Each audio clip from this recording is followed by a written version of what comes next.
Cá Entre Nós. Oferecimento. Senac, uma nova marca. A competência de sempre.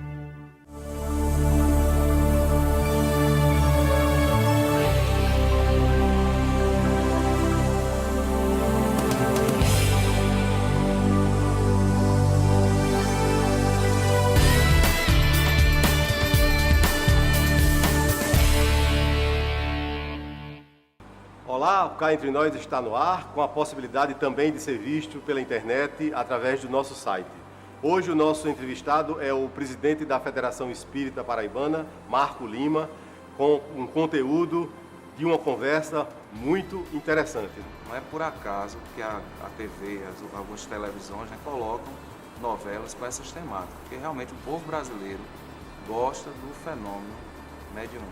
E não saiam daí que a gente volta já.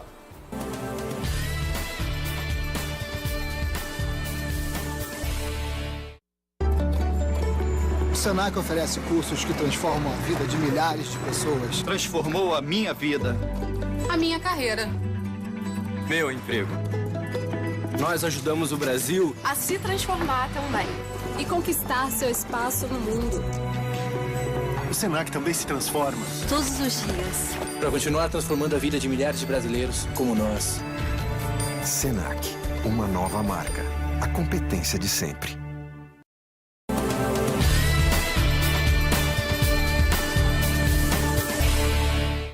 Hoje o nosso entrevistado é o presidente da Federação Espírita Paraibana, Marco Lima, que nos deu a honra de sua presença no assunto em que nos trará informações importantes sobre o movimento espírita na Paraíba.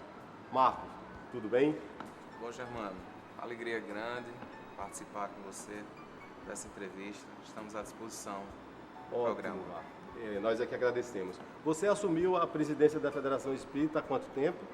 Estamos há 1 ano e 3 meses de mandato, levando em frente esse trabalho, que é um trabalho estadual, que a federativa ela abrange todo o estado da Paraíba. E atualmente nós estamos presentes, o movimento espírita está presente em 70 cidades do nosso estado. Que maravilha. 150 unidades espíritas, centros espíritas ou instituições espíritas espalhadas, além das especializadas também, que buscam divulgar e difundir a mensagem espírita. Então é um trabalho bem amplo nesse sentido. Parabéns. Marco, é bastante importante que o telespectador, que alguns até por falta de conhecimento mais aprofundado, entenda o que é realmente o espiritismo. Porque ainda há uma certa confusão, digamos assim, em relação à Umbanda, ao Candomblé, à Quimbanda. Então existe muita gente mistura tudo. Então, em um breve resumo, o que é o espiritismo? Germano, começando pelo termo espiritismo, é um termo, uma palavra nova que foi criada pelo nosso codificador Allan Kardec, ou pelo professor Hipólito Leon Denis Arrivel, para exatamente estabelecer ideias novas, termos novos.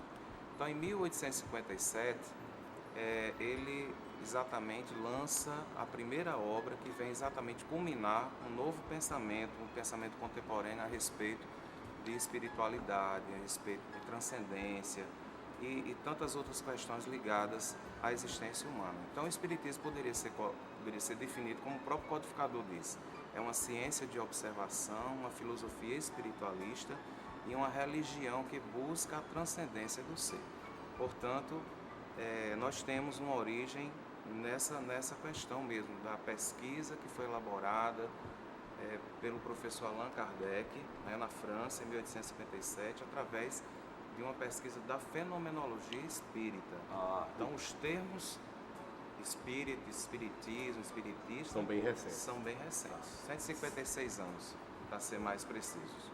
Então, o espiritismo teve origem na França há 156 anos, numa pesquisa do professor Allan Kardec, Hipólito Denis Arrivel, nascido em Lyon, e que a partir de estudos e pesquisas e experiências mediúnicas elaborou uma codificação, que são 5 livros, começando do Livro dos Espíritos.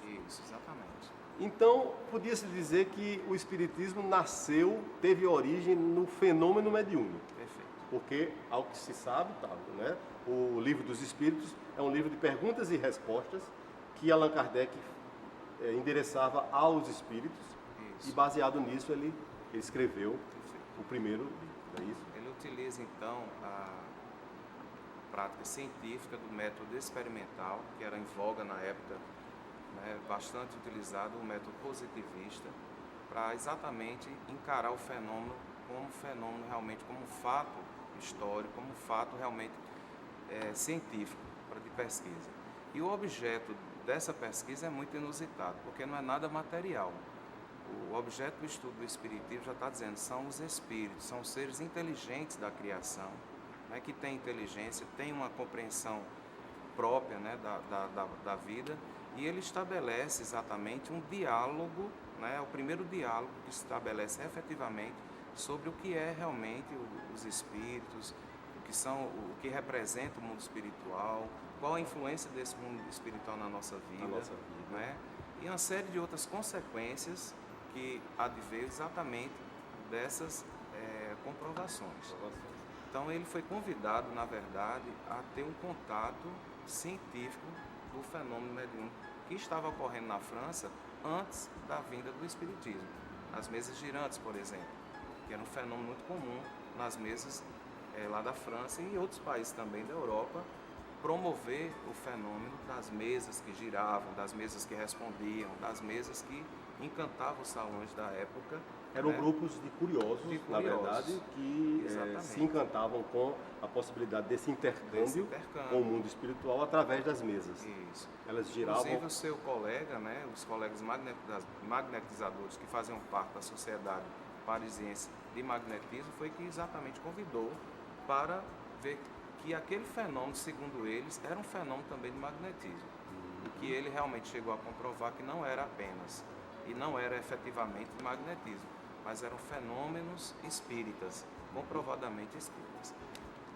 Ô Marco, a mediunidade não nasceu há 150 anos, ela é muito antiga, milenar, e desde que então o fenômeno mediúnico, que é bom que o telespectador entenda que mediunidade é um intercâmbio, né, é uma faculdade, um dom que algumas pessoas, ou todas, em menor ou maior grau, têm de sofrer influências, informações, ou intuitivas, ou até mesmo psicográficas e etc., tem várias formas.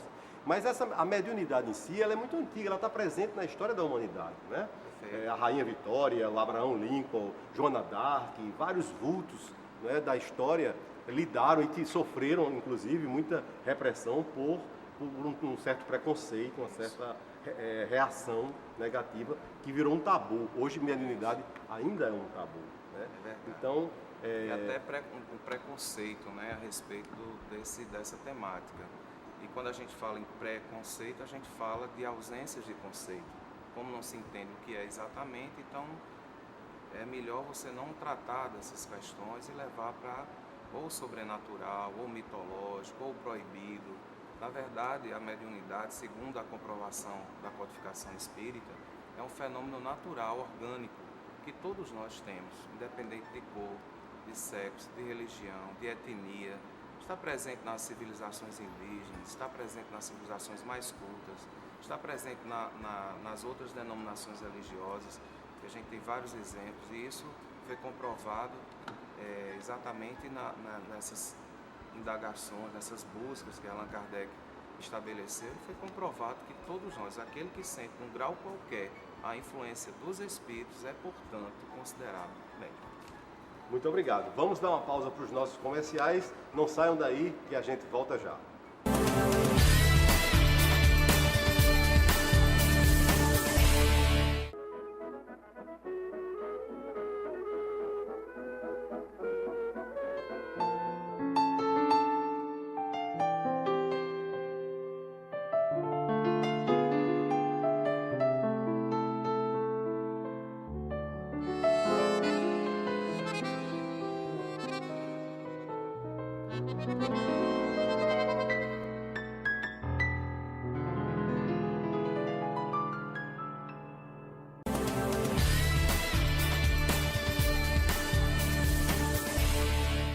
E o Cá Entre Nós está de volta, entrevistando hoje, com exclusividade para a RCTV, o presidente da Federação Espírita Paraibana, Marco Lima.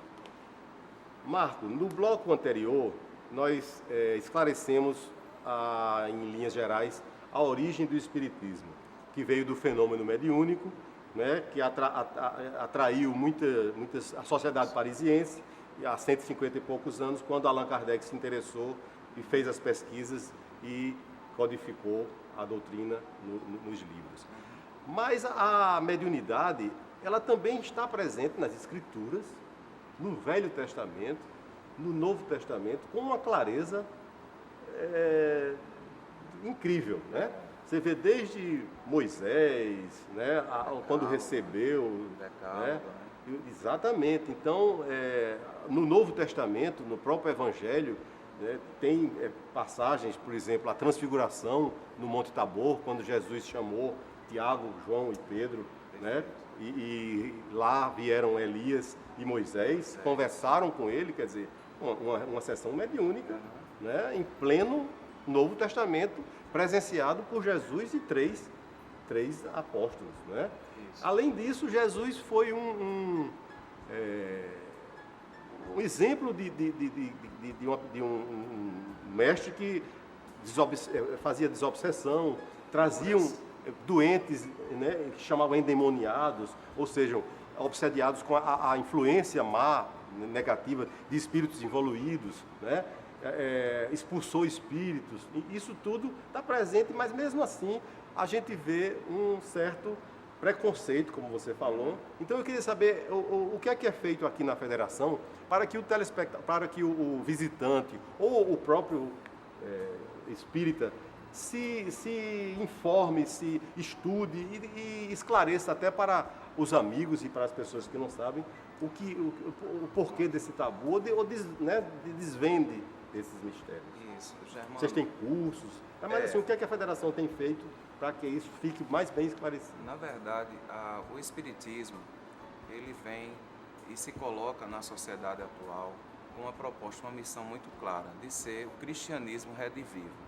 Aquilo que o Cristo fez há 2000 anos atrás, todas as práticas cristãs, inclusive essas que você se refere em relação à mediunidade, a terapêutica cristã, a desobsessão, tudo isso é resgatado no trabalho da terapêutica espírita. Por isso que nós consideramos a casa espírita como a casa dos cristãos primitivos, do cristianismo primitivo, porque tudo que se fazia anteriormente, nos primeiros momentos do cristianismo, na formatação, nós resgatamos, né, a cura através do passe, né, que isso é muito importante, a desobsessão, que são reuniões próprias para atender aquelas pessoas que vivem a problemática da desobsessão. Inclusive, o Espiritismo é a única doutrina que abre esse canal, né, de intercâmbio com o mundo espiritual nesse sentido, para ajudar as pessoas. Na casa nós temos diversas reuniões semanais para atender um certo número, um número bem considerável de pessoas que chegam com essa problemática. E se a gente coloca a nível de estado, aí os atendimentos chegam aos milhares, né? Se colocar no Brasil, também chega. Então, muitas pessoas, logicamente, ainda com certo cuidado, né, pelas próprias tradições, né, das demais religiões tradicionais, e aí eles têm um certo receio. Mas também nós fazemos como os cristãos faziam. Ajudamos gratuitamente, sem cobrar nada, sem exigir nada, nem a própria adesão ao Espiritismo. Quer dizer que nas atividades doutrinárias, nas atividades mediúnicas, de desobsessão, de assistência, nada é cobrado? Nada, absolutamente nada. Dai de graça, que de graça recebeste. Certo. Nós cumprimos, resgatamos esse princípio do cristianismo primitivo e nós utilizamos aqui na nossa casa.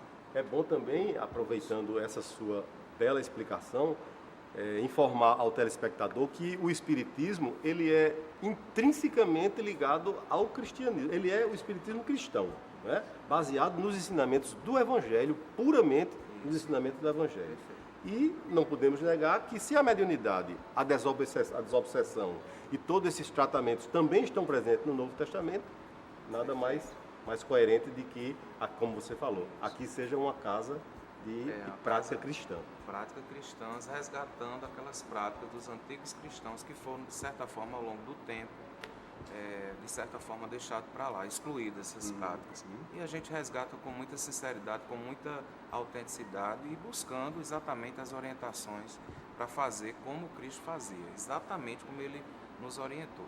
Então, o Espiritismo, ao mesmo tempo, é uma ciência de observação, uma filosofia espiritualista que nos dá a resposta, mas como religião, busca exatamente a prática, né? A ação na caridade, a ação do bem, né? Fazer o bem como Jesus nos orientou. Amai-vos uns aos outros como eu vos amei.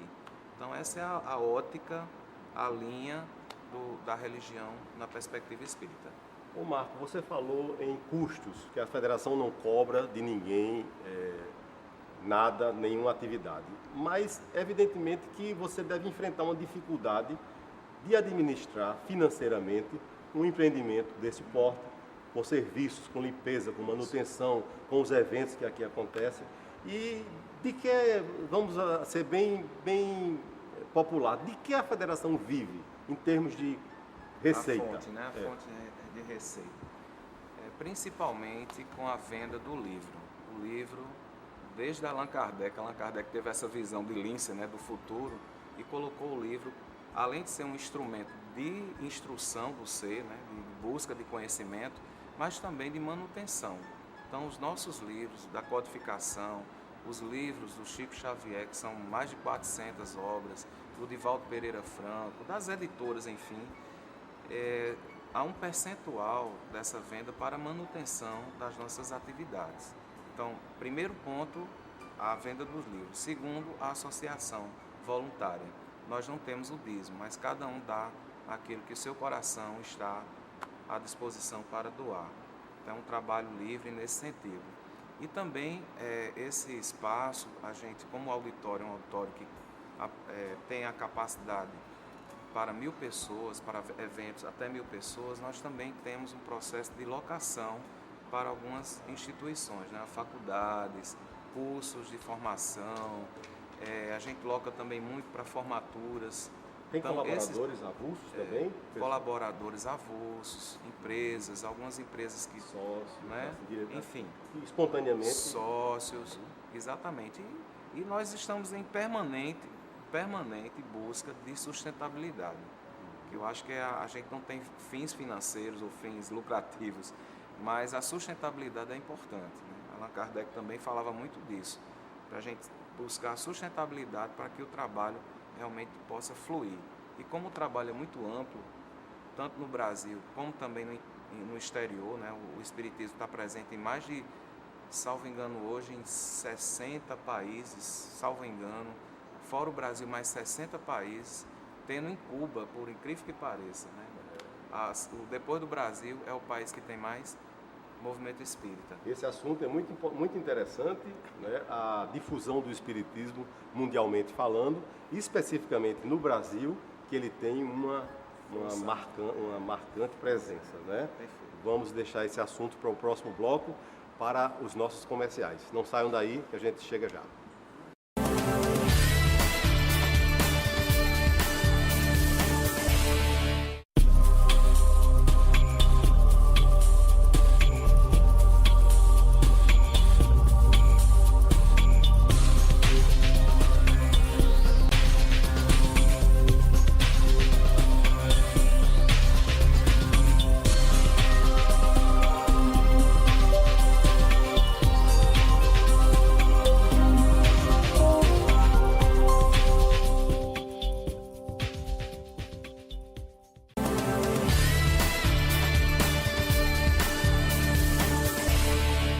E o Cá Entre Nós está de volta, lembrando mais uma vez aos queridos telespectadores que estamos interinamente substituindo a nossa apresentadora titular, Rose Silveira, que em breve estará de volta para o Cá Entre Nós. Hoje o nosso entrevistado é o presidente da Federação Espírita Paraibana, Marco Lima. Marco, você tinha encerrado o último bloco fazendo menção que o Espiritismo está presente em mais de 60 países.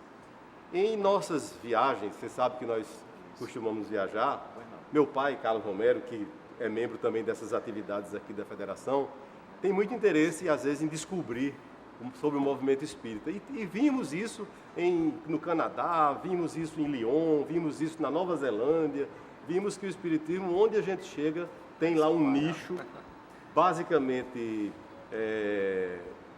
produzido por brasileiros, iniciativa, mas que congrega também muita gente local.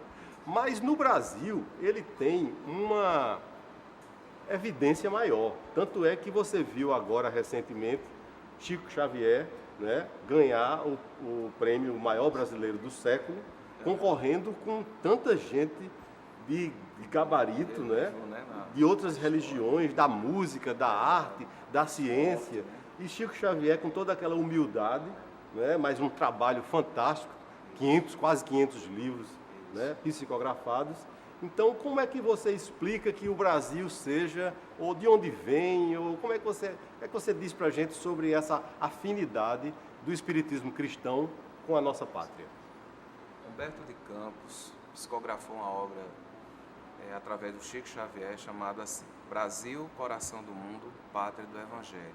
E nessa obra, o espírito Humberto de Campos exatamente relata para a gente qual é a missão espiritual do Brasil, nesse contexto, né, atual, contemporâneo, como o Brasil pode ser um grande celeiro, né, no sentido de albergar as pessoas, as etnias, enfim, os povos do planeta aqui dentro, numa mesma língua, num país que é continental, imenso, desigual, mas que assim tem uma alma generosa, né? O povo brasileiro tem uma alma voltada para o bem. Se a gente for ver o cômputo, né?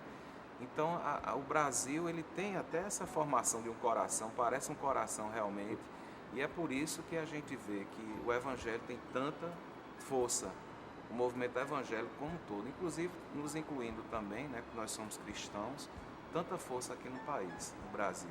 Eu acho que é a missão espiritual do Brasil, Germano. Perfeito. E isso faz com que aflore também, né, esse sentimento, esse desejo de propagar pelo mundo as ideias cristãs. Né? Nada mais gratificante do que um apelido Pátria do Evangelho. Pátria né? do Evangelho. Pois é.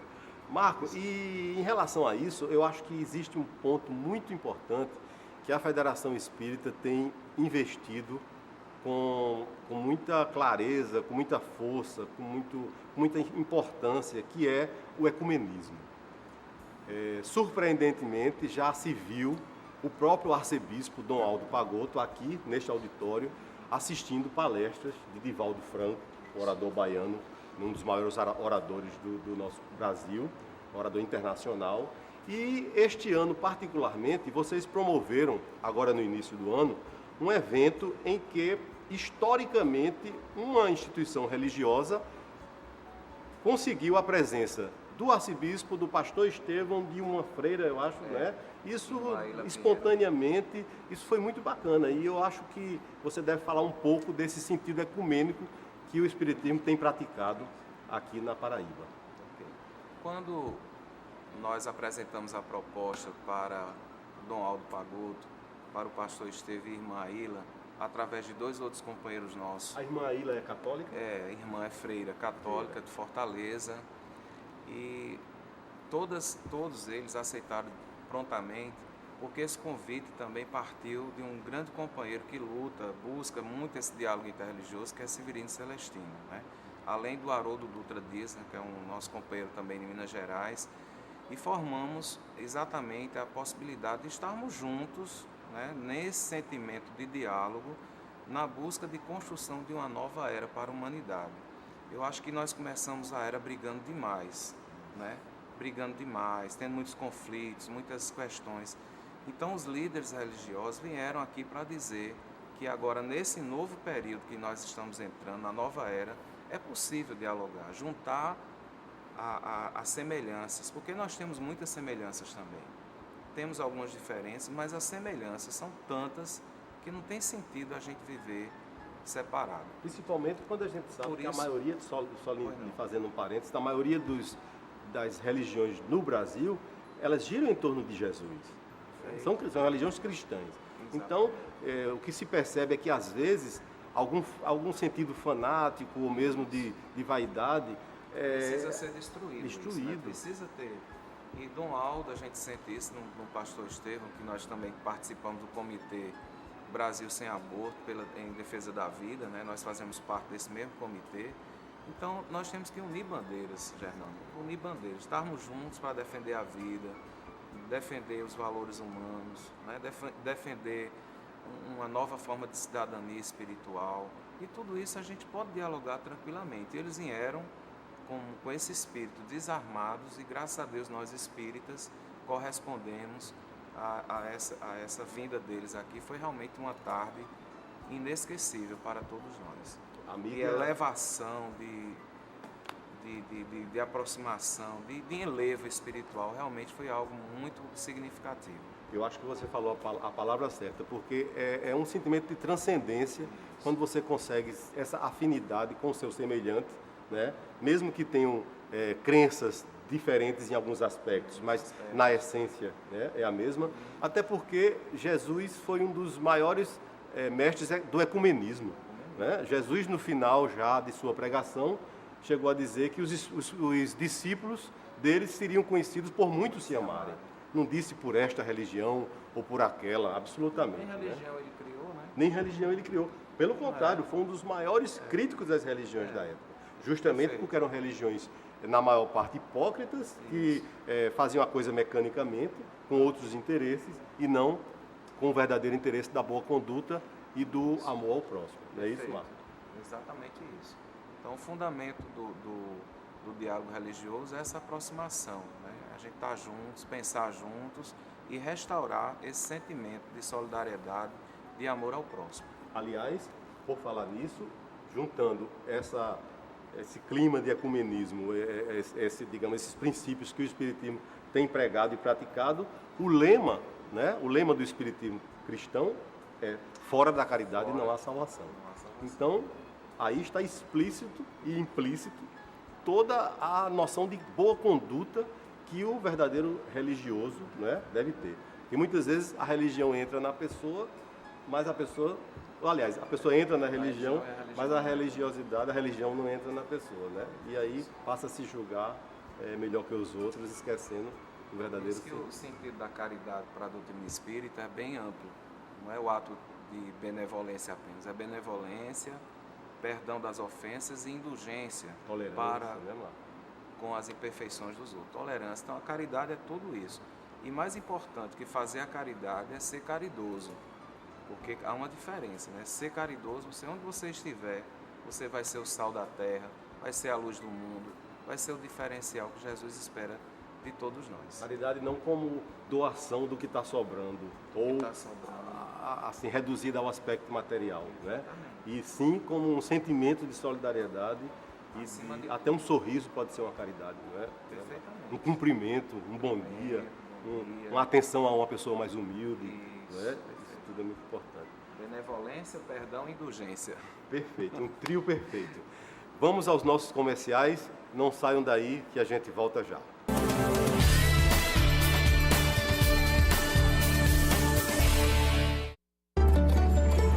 O Senac oferece cursos que transformam a vida de milhares de pessoas. Transformou a minha vida.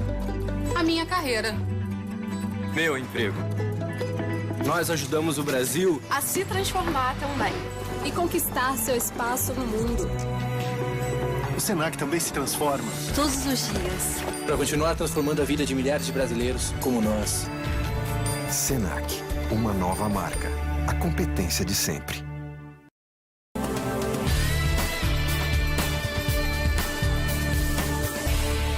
O Cá Entre Nós está de volta com o nosso entrevistado de hoje, o presidente da Federação Espírita Paraibana, Marco Lima. Marco, falávamos da doutrina, do sentido de caridade, e um dos maiores exemplos de caridade é o Chico Xavier, que o Brasil todo conhece. Alguns confrades e espíritas amigos, e mesmo de outros setores, sabem e nos perguntaram por que a obra de Emmanuel, que embasa toda a literatura, né, toda de Chico Xavier, todo o trabalho de Chico Xavier, tem sido pouco, digamos, não divulgada, mas usada nos eventos, nos seminários, a obra de Emmanuel em si, que é de uma importância muito grande, né? Você tem percebido isso? Você viu os romances históricos que falam exatamente dessa história do cristianismo nascente, é de uma riqueza fantástica, né? Hoje, o Paulo Estevam, que foi comemorado recentemente 70 anos da sua publicação, e um companheiro nosso lá de Minas Gerais, o Haroldo Dutra Dias, lançou em DVD e fez vários seminários no Brasil todo para resgatar a grandiosidade. Quer dizer que já há um movimento para... A grandiosidade dessa obra. Inclusive, Paulo Estevam está sendo cogitado para se transformar num filme, numa grande produção cinematográfica. Paulo Estevam, que é uma obra fantástica. Paulo Estevam é uma das obras que recomendo para quem ainda não leu, para que a gente possa compreender todo o processo de transformação, de conversão, né, de uma alma para Jesus, é ler Paulo Estevam. Né? Inclusive, o Brasil tem dado um grande exemplo de abrir espaço para o espiritismo, para as verdades mediúnicas e dos fenômenos nas novelas da Globo, né? A gente vê novelas espíritas hoje em evidência aí, onde a comunicação entre os encarnados e desencarnados se dá de forma natural. O cinema brasileiro tem investido, o André Luiz, né?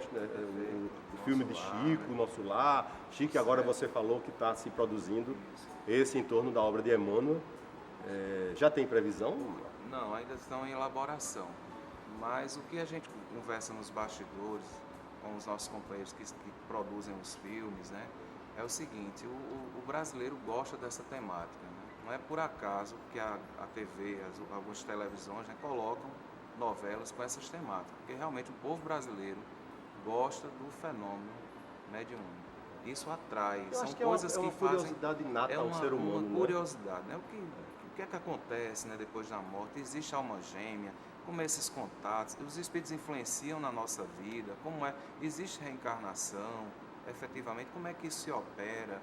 Então, essas curiosidades fazem com que o Brasil tenha, assim, como simpatizantes, algo em torno, fizeram uma pesquisa de 20 milhões de pessoas que são simpatizantes, não são espíritas declaradas, mas simpatizantes.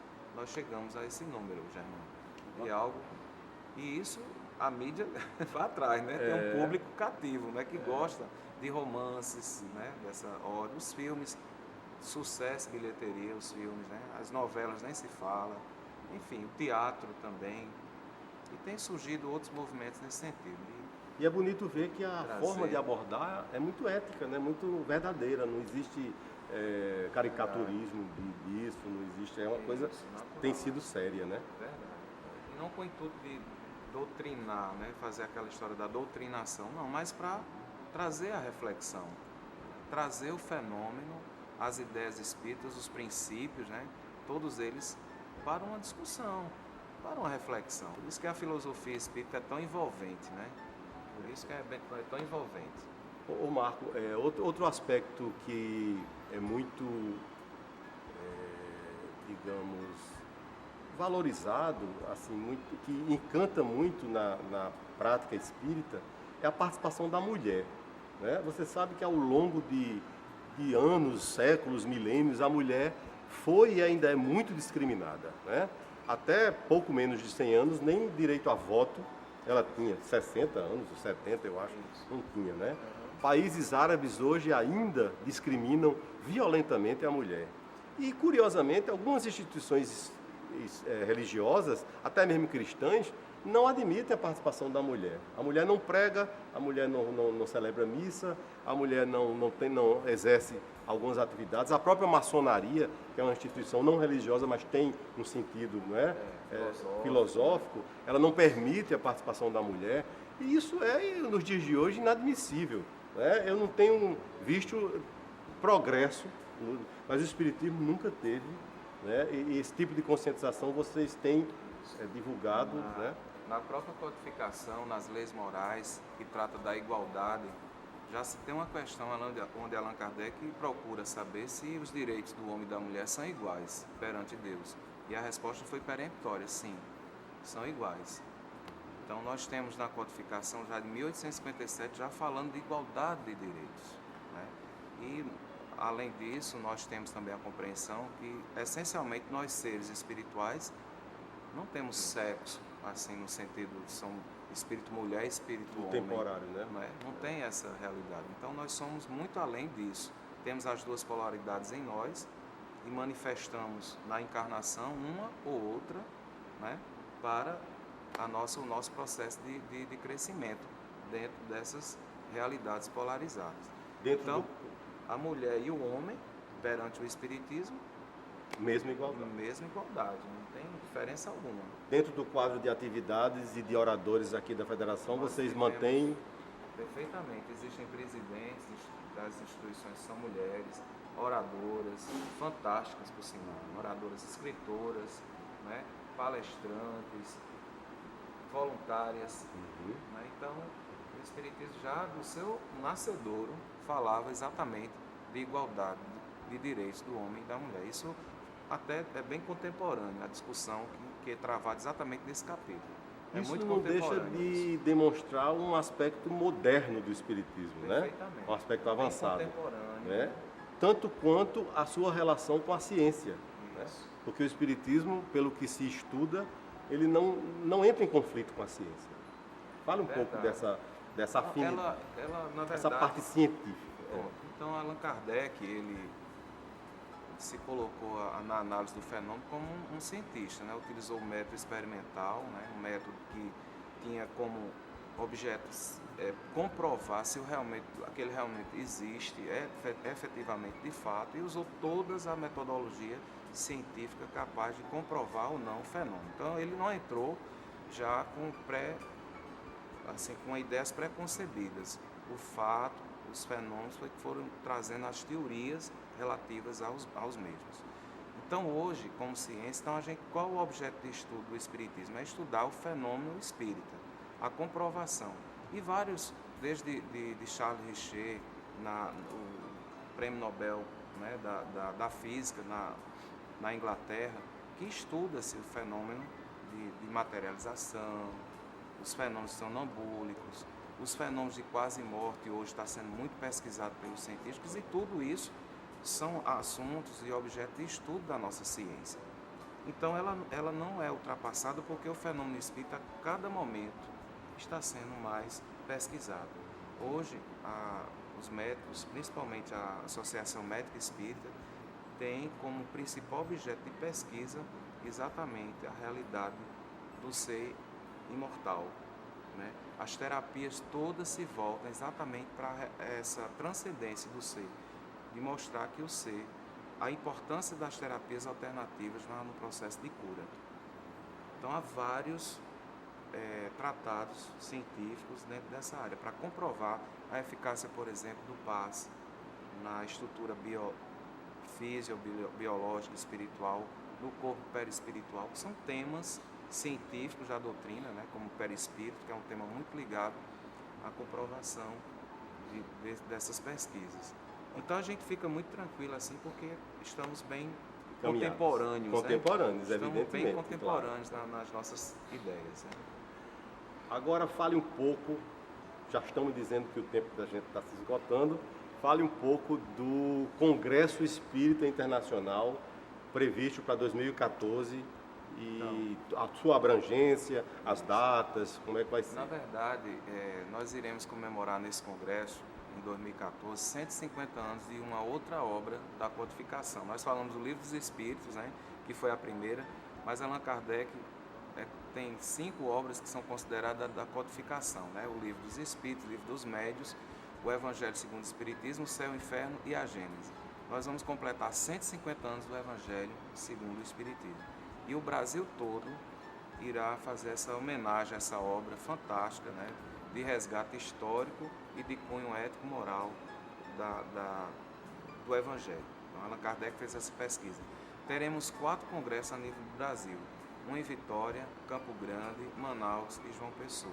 Um mesmo congresso acontecendo em quatro cidades cidades simultâneas. ao mesmo tempo. Que bacana que João Pessoa foi incluída, Isso, né? fomos incluídos para a região Nordeste. Né? Vitória para a região Sudeste, Manaus para a região Norte, Campo Grande para a região Centro. Então, cada uma foi... Então, teremos aqui em João Pessoa, em abril, algo em torno de 2.500 pessoas, a previsão de público.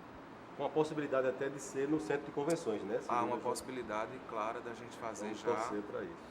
no Centro de Convenções Ronaldo Cunha Lima. Estamos fazendo os ajustes com a PBTU, com o governo do estado, que já sinalizou, inclusive o governador, que quer estar presente. Né? Que é um frequentador aqui, de vez em quando ele vem. De vez por outra ele vem, grande parceiro desde muitos anos atrás, que ele sempre foi um parceiro também das nossas ideias, uma pessoa que a gente considera também muito...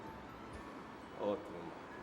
Só temos a agradecer aceitar o nosso convite, a sua participação numa entrevista esclarecedora, né, e muito informativa. Espero que vocês tenham gostado. Lembrando que estamos substituindo temporariamente a nossa apresentadora Rose Silveira e que o quadro Parada Obrigatória retornará quando ela tiver reassumido o programa. Mas para matar a curiosidade de vocês sobre as novidades que estamos preparando para o Parada Obrigatória, vejam aí. A RCTV e o Cá Entre Nós estão na Nova Zelândia preparando um programa especial para você.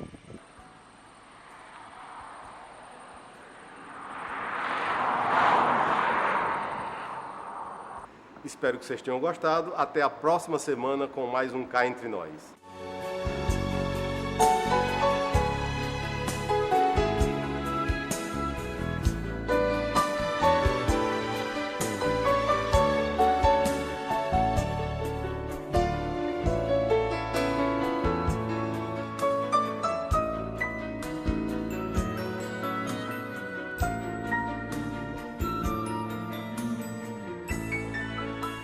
Cá Entre Nós. Oferecimento.